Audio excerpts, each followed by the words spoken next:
Hi, this is Tony Ruggiero here on the Tour Coach Podcast, where we bring you the best mental coaches, fitness experts, teachers, players, everything from my journey in the game of golf to help you learn to play better golf, teach better golf, and enjoy the game. Come on in. We're going to have some fun. All right, so joining me here on the Tour Coach, once again, it's been a while. I've been wanting to get him back on, but one of the great teachers in the game, Golf Magazine Top 100, Golf Digest Top 50, Canadian living down in Phoenix, Scottsdale. Martin Chuck. What's up, Martin?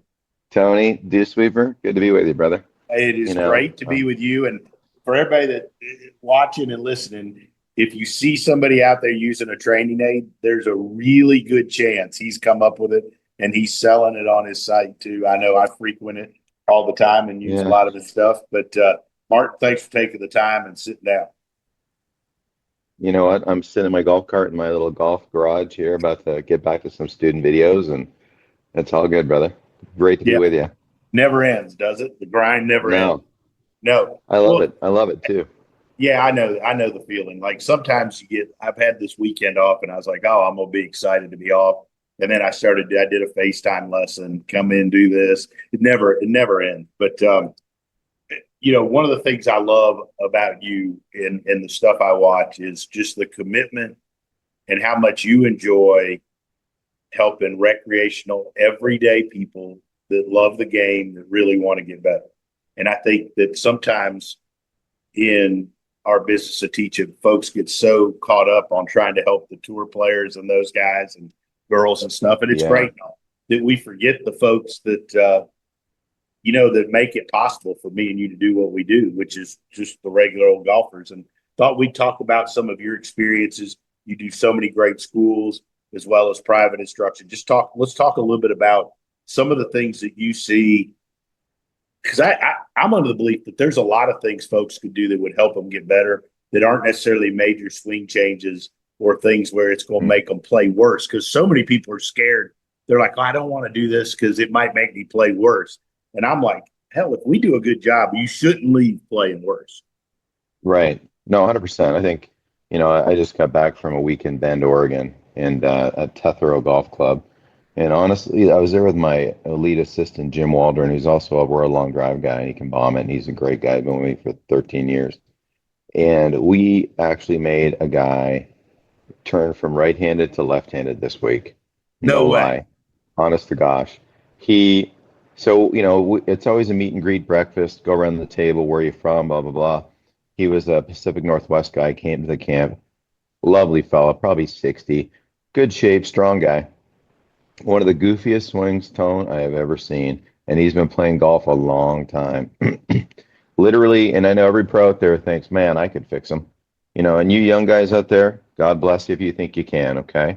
But here's what we saw. We saw this, reasonable grip go up, and then he would have a convulsion in his hands, during the backswing, and on the way down, it would get so steep, and then he would hit the ground really hard, and he was a strong enough guy to kind of thump the ground really hard. And then, of course, he'd say, oh, I really can't hit off mats. And I'd be like, well, I can hit off mats every day, all day. It doesn't bother me.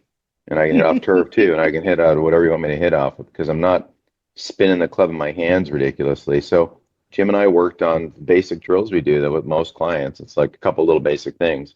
Left arm only swings, right arm only swings, pairing the hands together via, what some coaches call the hell drill nowadays. I always called it the dollar bill drill with my juniors. Don't drop the dollar bill. Just some connection, right? So finally, the end of day one, he's a lovely guy. He's doing the drills, but when he puts two hands on the club, Tom, his subconscious goes back to what he's been doing for years, like this crazy regrip. Literally at the top, my man, his face was pointed behind him. It was the most closed face, yes, I have. If it goes a little more, it'd be back square. It could just keep going. If he just, you know what? That's why you're a great coach. I should have just had him keep going, Tone, right around the horn. I should have, and then I could have made a new video series called "Right Around the Horn to Square." You know what I mean? That would have been huge, right? Anyway. So Jim goes to me, he goes, would you mind just having a look at this guy? And so I said, and I've done this before, I had him take one pass with a left-handed golf club. He hit it in the middle of the face. I swear to gosh, it was, granted, I put it on a little tee, hit it Yeah. in the middle of the face, and the ball path and the face path was nice. The ball went pretty straight, and it went pretty far. And he says to me, well, I play baseball left-handed, I throw left-handed, and I write left-handed. And I'm like, why are you trying to play golf? Typical thing, equipment as a kid. My Right. dad gave me some right-handed clubs, and I always played right-handed. And the guy could shoot, like he could fight the good fight and shoot in the 80s. But let me tell you what, it was some kind of everything was a dogfight. So, to your point, like I love teaching camps, and this guy, he was committed. The next day I was armed with a few like eBay 2-year-old sets, 1 inch over length, big guy, 1 inch over length, lefty, maybe a couple degrees upright. I was prepared to say, hey man, I don't want you to make this huge investment with left-handed clubs. I went and did a bit of research for you. You can buy these three sets for like $400, and you can Yeah. fart around with this. I said, but your left-handed swing circle, the face rotation of the swing circle is way better than this, like this tug of war you go on for a second and a half every right-handed swing you make. I mean, it was unbelievable. He made Charles Barkley look like Adam Scott. Okay, so anyway, I mean that's not common, right? Like the common low-hanging fruit, my man, is just Has nice he thing. always done it? Did he say if he had always done it, like, or did it just start at some point down the road? On golf camps, it's like a mash unit. Like we're there Yeah. to patch bullet wounds, right? Like, so the golf camp is like, all right, meet and greet. People typically have watched some online content for me. Hmm. You know as well as I do, you can look at a guy hit a shot or two, and you can look behind the veil real fast. Right. Why do they hang back? They hang back to buy time to square the face. Why do they hang back? They buy time because the face is too shut. You're kind of getting a sense for their physicality, their mobility.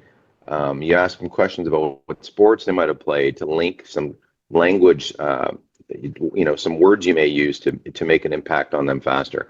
So in that situation, like we'll do this little triage of iron shots off the turf to see if they can hit the middle of the face, see what their face and path looks like. We'll do a driver, get their thumbprint for attack angle. Usually we see down and across quite a bit. Occasionally we see too much, up and out. Um, and once we're armed with that, we go, okay, here's like the root swing flaw issue, like the one that most any good coach can see. And then it's about, all right, how do you drip in the little protocols for them to fix it? And so oftentimes at the school, it's 2 days, or, on the road we do 2 days. In Phoenix, we do 3. So it's pretty, we get to it fast, and we just tell people, we'll say, hey, you may have an epiphany today. You may walk away better, and many do right away. They one little grip tweak, and they feel like, oh man, I can release this thing better now. It lets me do a variety of things. Some people, though, like we give them, I'm a big fan of Coach Now, that online training platform. A lot of people use different Hmm. ones on form or whatever. I don't care which one you use. I just want a way to have a communication back and forth with Yeah. students that isn't through text message, you know? And that way I have a chronological way to kind of go, hey, here's where you were 2 years ago when I met you. Here's where you are today. Way to go. You're getting way better, And then so we track it chronologically in the golf camp. And then we say, hey, look, you're not 10 across and 5 down anymore. You're 2 across and pretty level. So now what was a big wipey fade robbing you of 40 yards is now just a baby fade, not really robbing you of much. And Right. then, hey, look, your divots were, you didn't take a divot, or your low point wasn't in the right place because your pelvis, meandered way off the ball during the backswing and can never get forward enough to move that your center of mass where you can hit down on the ball. And so we try to do that as fast as possible so people kind of get like, holy shit, like, all right, I see what I got to fix. And then some can get on it right away.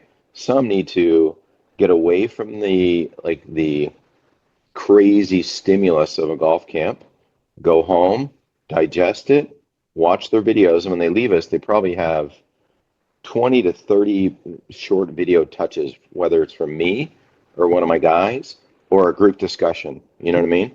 And then they'll Yeah. go through them all, and then I'll say, hey, here's your homework. So I'll teach somebody how to take a damn video because I get some of the worst videos sent to me, Tone. You can't even believe it. Oh, Oh, you I can believe believe it. it. I You believe know what I it. mean? Like I make them do it right in front of me, set it up, we shoot vertical when we portrait when we're sending individual videos. I'll do my presentations landscape just because I can walk around more. But we'll make them take a video, post it in their space as a test video down the line and face on. And they're like, yep, got it. That was easy. And then 2 weeks later, I'll get like, they're barely in the frame. Like I'll see like half their body, or they're so close to the camera, the club is gone right away, or whatever. So it's like half the time, I'd say half the time I could do a better job as a coach, and half the time the student could do a way better job as listener and application of what I'm trying to help them with. You know what I mean? That's a good point. Real good point right there. And I do think like you talked about coach now or on form. I use on form. I think like I go back to when I was a kid, high school and then to college. And Mark Wood was my golf instructor as a, going into college. Yeah. And I mean, I'd go take a lesson and I mean, and he videoed all, but like when I left, I was pretty much on my damn own until a couple months later we had break and I was able to go back. But now I tell folks nowadays, I think that like it's made, if you're willing to really try to learn, you can go see somebody like you, get real good information, and stay following up on it and stay on your program. Pretty dang easy now. Yeah. If you take the time, Easy. like if you take the time to learn how to film and you're really good at communicating and listening and applying the stuff, I think it's probably easier than ever now to get a program from somebody that like you that really knows how to help somebody and stay on. Yeah, so we always have a playing component to our camp. So the second day of the second camp, whenever we go on the road, we do two-day camps back to back. So this Okay. was, I'm on the golf course with this nice guy from Spokane, and he's a smaller dude, and he can hit it. Like his driver swing speed was like 97. He could hit it for a guy being 60 and literally 5'5". But he was so inside out and up, right? And it's like, okay, I can mess with him on the golf course. Like all we did on the range was give him like Tommy Fleetwood drill. Get him on the name stick, get a shaft parallel. Don't let him get stuck underneath it, or he's going to chunk Right. hook every ball, or shoot it 9 miles out to right field. And he's got the speed. So when we go on the golf course, right? So what he did so nicely on the range, he's got the good hands on it. He's in his little comfort zone. He's got his kind of plane sticks organized in his path. And then as soon as he gets on the golf course, and trust me, he did a great job with routine because I'm a huge fan of routine. He goes out there and then that right hand gets slipping under. He gets the arm more pinned across his chest. The path shoots out to right field. And Yeah. so for like we were out in the course for maybe 7 holes. I let him suffer. Totally let him suffer. I let him lose like 7 balls. Okay. So here's what I said to him. Like the other people were doing nice. One husband and wife were doing nice. And he was cool because the first day, every bad shot he hit, he was like, oh, yeah, oh, you know what I mean? And then I said to him, I go, listen, if you give those bad shots that much attention, they're going to stick with you. I said, let's see you give bad shots like no attention. And let's see you pat yourself on the back for a good shot. And so I'll tell you what he did amazing, even though he lost 7 balls on a really hard golf course. He didn't get mad once. He didn't give a bad shot any poor attention. I was like, wow. So I let him suffer as far as like where the ball went. Okay. At the end of the deal, I said to him, hey, Dr. Dave, I go, that wasn't obviously what you did there today was not what you wanted. He's like, oh no, that sucked, blah, blah, blah. I go, no worries. I said, I'll be back. This is Friday night. I said, I'll be back in my studio on Saturday. I'm going to send you my thoughts from our playing today. So yesterday, when I was catching up on some of my student videos, I sent him about a 5-minute video. I said, Dr. Dave, on the range, you are diligent about a great right hand. On the course, you got the old super deep interlock, right hand under. I go on the range, you're super diligent about getting your left arm up as you turned. On the course, and went pinned again. I said, so I could have got on you out there, but I was really proud of the fact that after every bad shot, and trust me, you hit a bunch of them. I mean, you hit a couple good ones. You didn't beat yourself up. That to me was an awesome improvement. Now, that wasn't a technique improvement, that was a mindset improvement. So I was going to, I thought maybe you'd play your way into the fields that you had success with, but I was just proud of the mindset improvement you had. Then I said to him, hey, the fallback was XYZ. And then he got back to me, man, that's awesome. I kind of thought that, and so now, like you're saying, whether you use Coach Now or on form, I don't care what you use, as long as you have a way to relate to people, and it's again, and not through just a random text message. Now he's like pumped, like he's pumped. He said, okay, I get it. I felt my range time was really sound. I lost my mind on the golf course, but he said he lost his mind on the golf course anyway, and so I let him. But he didn't lose his mind. He just hit it bad. And then Right. when I got back, I just kind of reiterated the things he needs to work on. So now he's got his little personal protocol and he's got his like weaponized walking routine. Because to me, that's such a big deal. Can I ask you a question, Tone?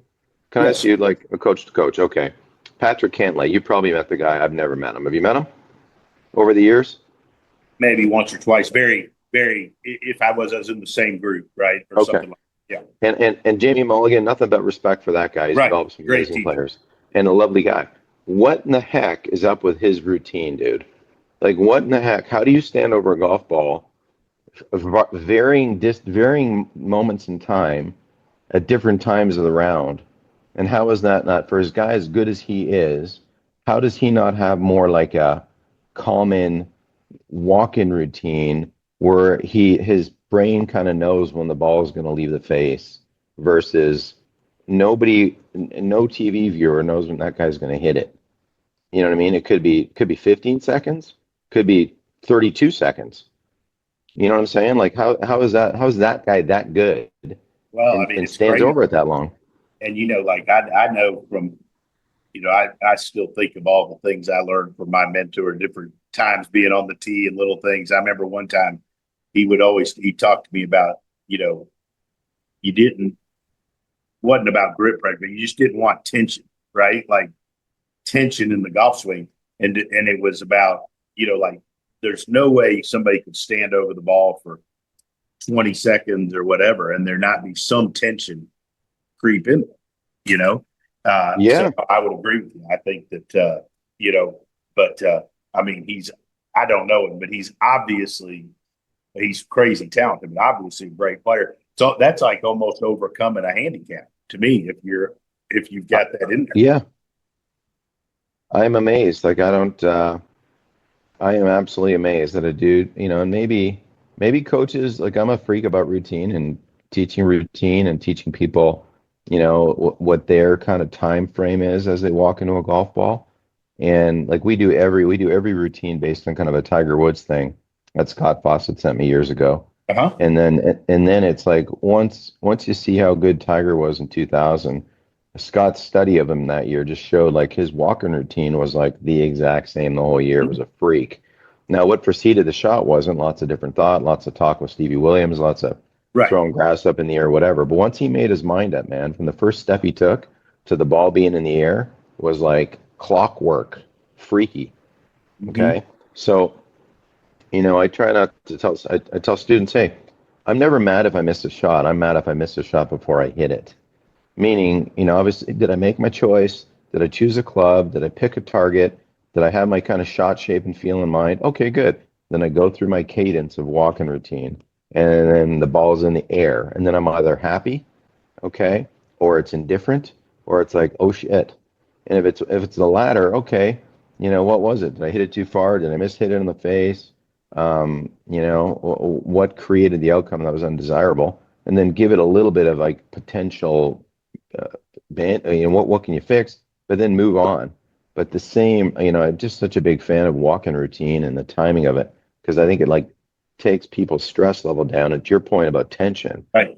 you're walking into the ball the same way. It's like almost that it's the security blanket, it's the pacifier, it puts you in the zone for the 1 minute of a golf round. You need to be in the zone. You know, I'm curious on your thoughts on this too. I'm big on how you step into the ball, oh, exactly. right? Amen. 100%. Because I've only coached one player that was ever really good that got his feet in there first. That was Lucas Glover, and but he wasn't a very good aimer, right? Like, and every time I tried to change that, he hit it shitty worse. So, and I'm fired now, so I probably shouldn't have ever tried to mess with him. But like, but but everybody else, like to me, like I love having people step in with the trail foot, aim the face, bring up the lead foot, step out. It's almost like a dance routine, kind of to what you were talking about a second ago. Like to me, if Yeah. and then on top of that, I mean, I'm not talking about block practice, but like you ought to practice doing that on the range too. The first time you try to do it shouldn't be on the first tee or the first fairway. No, I make every student. That's a big part of my golf school. Like we dedicate a couple hours of that Mm-hmm. walk-in routine. Like of course. And so then what I'll say, prior to the walk-in routine, I'll say, hey, listen, you got some technical thing you're working on, okay? And I'll think of Alex Noren, who's Okay. got a crazy pre-shot swing, or Justin Rose, or even Tiger Woods. They've got these really elaborate moves they do, right? And people go, oh, you just play golf. Jack Nicklaus just swung this swing, and Darrell Palmer, horse shit. Okay, so for the kids, I shouldn't swear. I mean, you overcome. I always say golf is a history. It's a history lesson. You are pulling history. You have a 7-iron. It's whatever distance for your physicality. You've hit that shot either nicely in practice or previously in a tournament or somewhere where you briefly go back and trigger historical reference to a good shot. You better anyway. Okay. Then your body floods. Oh, that was a good one. I can feel the good shots I've hit. I can feel the bad shots I've hit. I go back and try to choose. Oh, I roasted this 5-iron perfectly. I'm going to apply it to this situation. You get this feel. You make this little practicey swing, kind of washing that over yourself, and then there's your commitment. I'm starting it right there. Left bunker going to fade, 5 yards, or I'm going to aim it right in the middle of the green. Maybe I pull it a bit, pins left anyway. And then you walk into the thing, to your point, it's a dance. And that dance puts you sort of in that automatic pilot situation. I tell all my students, I want your checklist complete by the time you really tip over and aim the face, trail foot, tip over, aim the face. By then, if you haven't assembled great hands in your arms and haven't gotten organized that part, and you're sitting there thinking about your grip and where your arms go, you're Right. done. But you can do all this nice assembly, check, check, check, check, check, check, check, after you've taken a little practice swing, worrying about where your elbows and arms are going, to where now you're like, oh, I'm ready to just perform this 1 second event. Yeah. I And love that. 1.2. And I love that you teach that too. I know we got all this tech and this science, and it's all great, but man, that stuff can really help recreational golfers as much as anything. Having a process to get into the ball correctly in the same way every time, and a trigger that helps them go. hmm I always say, my coaches and I, Big Jim says, I can tell somebody's handicap by how they tee up the golf ball. That's what Big Jim says. I mean, that to me is a bit rich, but I get it, because you see some people put their thumbs on it and then the ball falls. They don't know how to tee up a golf ball, right?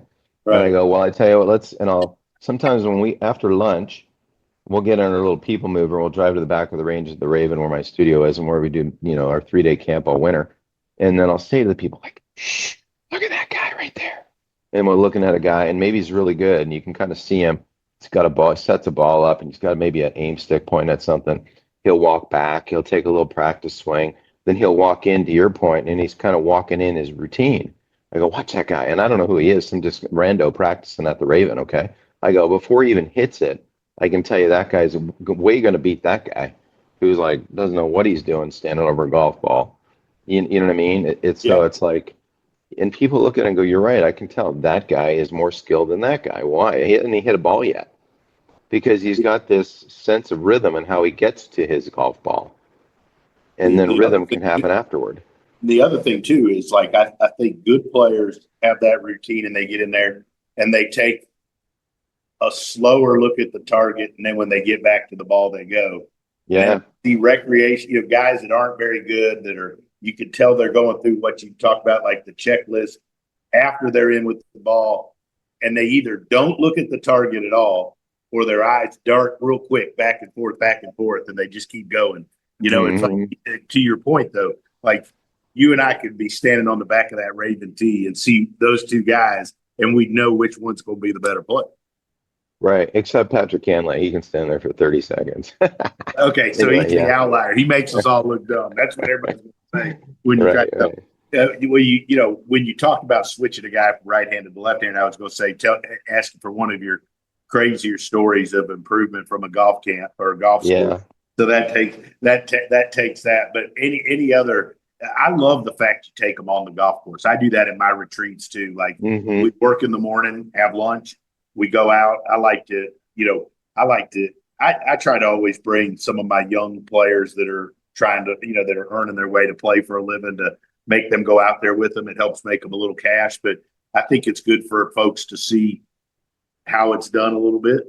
Oh yeah. But Sure. curious the things you look for and that you help them with on the course. Cause I think that's such a valuable thing for you to be able to take them out there on the golf course and let them suffer or jump in there and help. You know, it's funny. Like I don't let him suffer too much. This dude, I was really happy with the non-performance part. Like, well, that just him not getting mad at himself because maybe he was with me. You know, he was just gonna, prove to me that he could kind of keep his cool and go through his routine, which I was proud of. I told him that. But the interesting thing, Tone, we do is like nowadays with launch monitors. I mean, you can make swings in front of them, and it'll tell you how fast you're swinging without even hitting a ball. So, like on the road, like I've got every launch monitor known, but I'll take like a Foresight, Mevo, and I'll set it down there and I'll put it on just swing speed. And then I'll ask the student, okay, show me full swing 60 miles an hour. And they'll look at me and they'll have, show me full swing 60 miles an hour, no ball.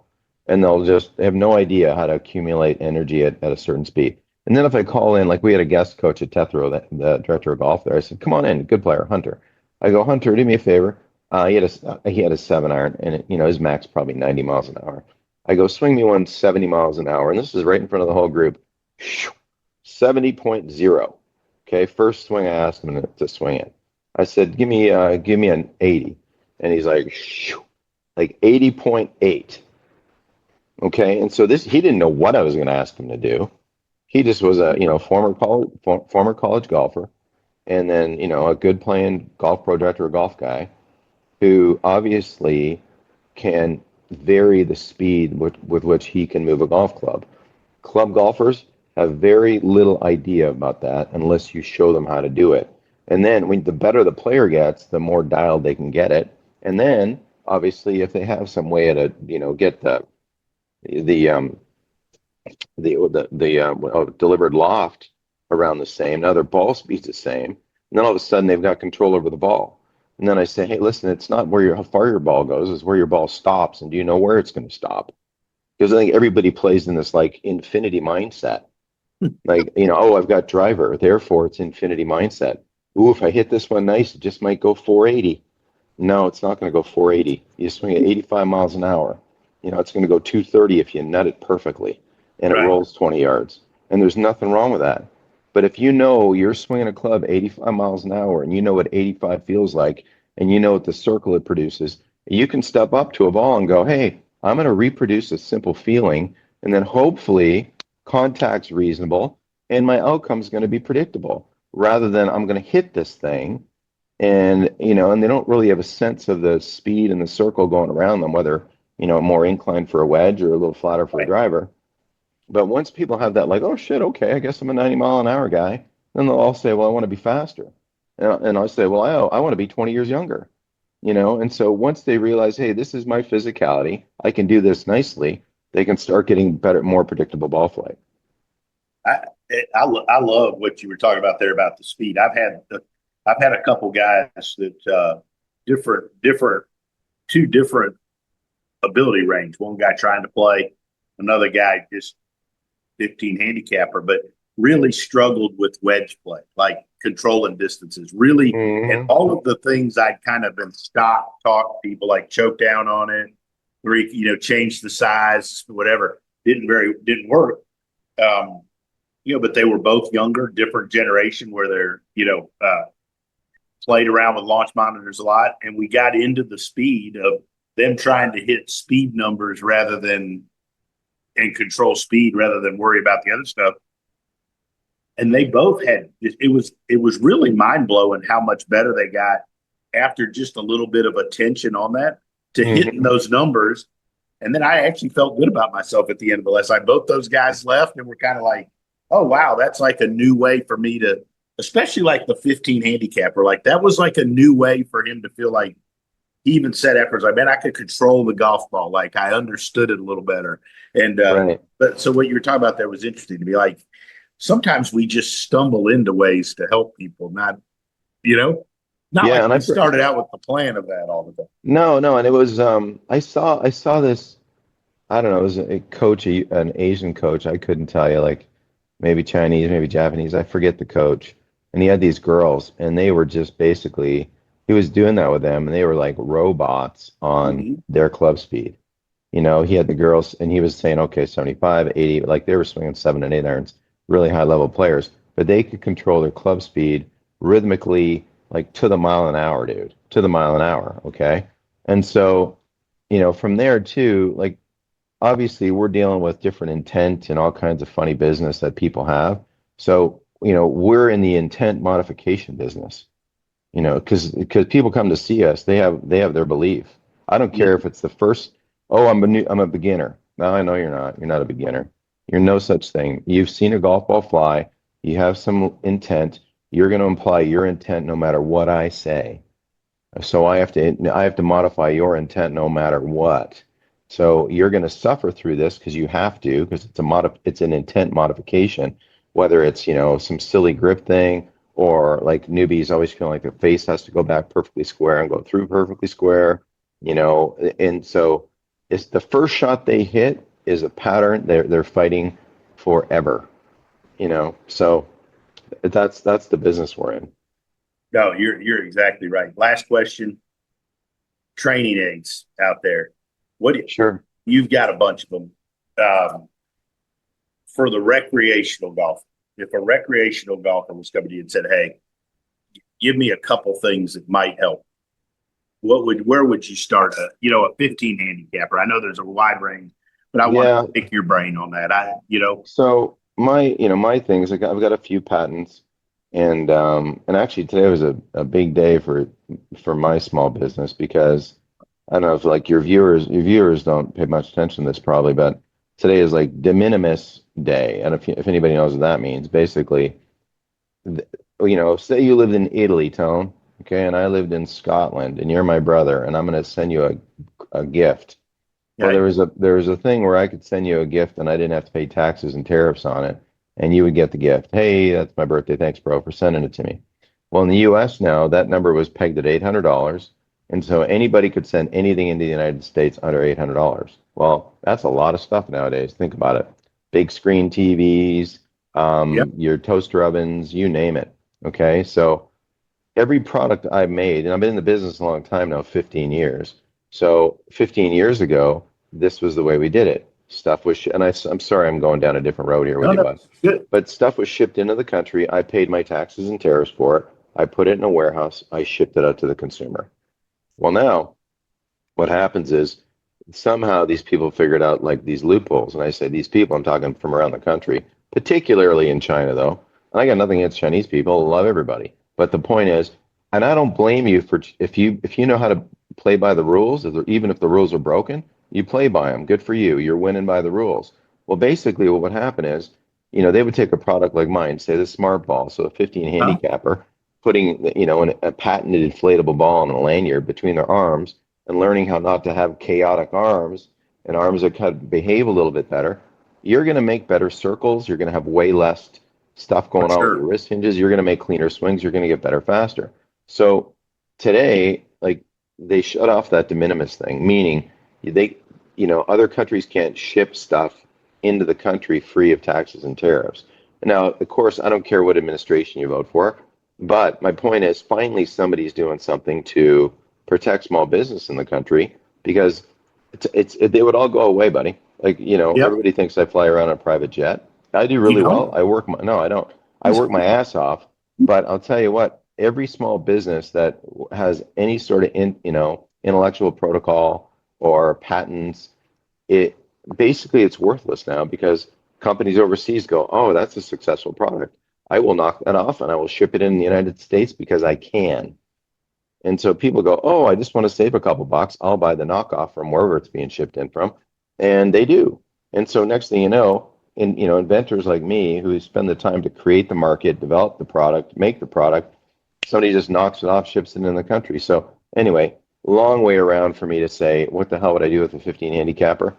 If you have wrist condition issues, what you'd mentioned earlier in our conversation, like we just got on the horn, is that like the wrist clicky. That's I not like my that. invention. Like I think Ben Doyle might have started that years and years ago. George Gankus has a great one. I've got one.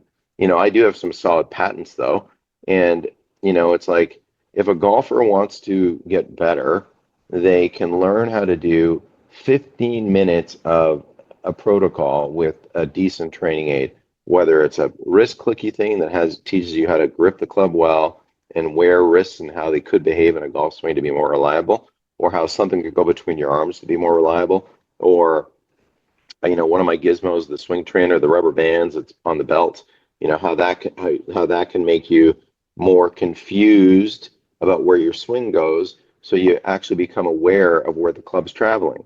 Because people, they have a blackout zone, Tone. They don't know, right? The swing is 1.3 seconds if you're slow, 1 second if you're a stud athlete. And if it's over 1.3 seconds, then you're not very good, because there's very few people that play golf and swing it and hit it worth their salt that swing it over 1.3 seconds. So by the time we get to the damn thing, it's like 1/1000, it's over, done. So if you're not sort of athletically organized in that brief period of time, you're not playing good golf. And for all your 15 handicappers that say, oh, I got quick, you got quick because during your backswing, I could go have a coffee and a Danish. And then by the time you thought to go hit it, that's such a sudden change of direction, it feels quick. If you athletically develop something more athletic going back, you'd respond with something more athletic coming down. It'd be more reliable and you'd have more fun and you'd hit it farther. Cool thing about what you said there with all the training aids, what you mentioned, 3, 4, 5. And like I always tell folks, like there's not one that fixes everybody. No. And the whole key to me is like, and you've touched on multiple times in this, you said just a few minutes ago about like, whatever it is you do, that's what this guy's going to be doing the rest of his life, And so like, to me, the whole key is to go to somebody like you or whoever and find out what that one thing is and get a good plan and find a training aid that'll help coach you and give you feedback and stay on that damn thing till you don't do it as much anymore and you can do it on the golf course. Right. Amen, brother. Man, you're the best. I really appreciate you taking time on a Labor Day weekend. I know you're off this week, but I was trying to sneak this one in and my pleasure. You're always great. Love all your stuff and thanks for all your support too. And one of these days we're going to connect and do a camp together. Let's have some fun. It'd be great to do it. I would love to. That'd be super fun to come do or have you over to me. Awesome. All right, man. Thanks. Take care, brother. Have a good week. Take care.